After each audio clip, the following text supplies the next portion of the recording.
Hi all, ഇന്ന് നമുക്ക് prime നമ്പേഴ്സിനെ കുറിച്ചിട്ടുള്ള ഒരു സീക്രട്ട് കോഡ് പഠിച്ചാലോ? എങ്ങനെയാന്ന് നോക്കാം. See this question. How many prime numbers are there in the range 1 to 30?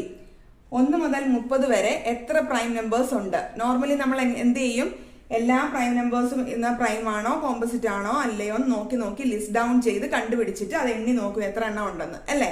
അങ്ങനെയുള്ള ക്വസ്റ്റ്യൻസിനുള്ള ഷോർട്ട് ട്രിക്ക് ആണിത്. See this code. 442, 232, 232, 1. അത് ബൈ ഹാർട്ട് ചെയ്യാൻ എളുപ്പമാണല്ലോ. 442, 232, 232, 1. ഇനി ഇതെന്താ സംഭവം എന്നറിയോ? This 4 is the number of prime numbers in the range 1 to 10. Again, next to 4, 11 to 20. 2 is the list of prime numbers from 21 to 30. ഇവിടെയോ 31 to 40. ഇതിങ്ങനെ continue ചെയ്താൽ 1 is the only one prime number in the range 91 to 100. അപ്പോൾ ഒരു range തന്നു കഴിഞ്ഞാൽ അതിൽ എത്ര prime numbers ഉണ്ടെന്ന് നമുക്ക് ഈ കോഡ് ഓർത്ത് വെച്ച് കഴിഞ്ഞാൽ പെട്ടെന്ന് നമ്പേഴ്സ് കൂട്ടി കാൽക്കുലേറ്റ് ചെയ്യാൻ പറ്റുന്നതേ ഉള്ളൂ. ഇപ്പൊ 1 to 30 എന്നുള്ള റേഞ്ചിലാണെങ്കിൽ നമുക്ക് എത്ര അറിയാം? 442. That is 4 plus 4 plus 2, 10. 10 prime numbers are there in the range 1 to 30. അതുപോലെ വേറെയും നമ്പേഴ്സ് വരും. കഴിഞ്ഞ ലാസ്റ്റ് 2024 സെഷൻ 2-ൽ ഒരു ക്വസ്റ്റ്യൻ ഉണ്ടായിരുന്നു. How many prime numbers are there less than 18? അപ്പൊ ലെസ് ദാൻ 18 എന്ന് പറയുമ്പോഴത്തേക്കും നമുക്കൊരു കൺഫ്യൂഷൻ വരാം. 1 to 10 എന്തായാലും 4 ആണെന്നറിയാം. ഈ നെക്സ്റ്റ് 4 എന്ന് പറയുന്നത് ഇൻ ദ റേഞ്ച് 11 to 20 ആണ്. അപ്പൊ 18 കഴിഞ്ഞിട്ട് 19 is the only prime number from 18 to 20, അല്ലേ?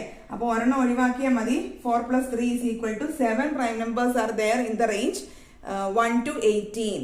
അതുപോലെ ഏതെങ്കിലും ഒരു റേഞ്ച് തന്നിട്ട് ചോദിക്കാം.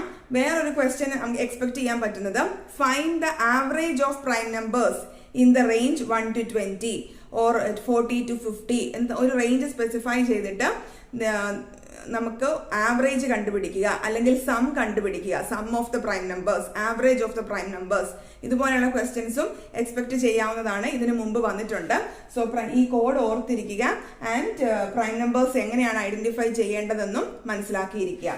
ഇപ്പൊ വേറൊരു കാര്യം, ആവറേജ് എന്ന് പറഞ്ഞാൽ എല്ലാവർക്കും അറിയായിരിക്കും. ജസ്റ്റ് മെൻഷൻ ചെയ്യുന്നേ ഉള്ളൂ. ആവറേജ് എന്ന് പറഞ്ഞാൽ സം ഡിവൈഡഡ് ബൈ n.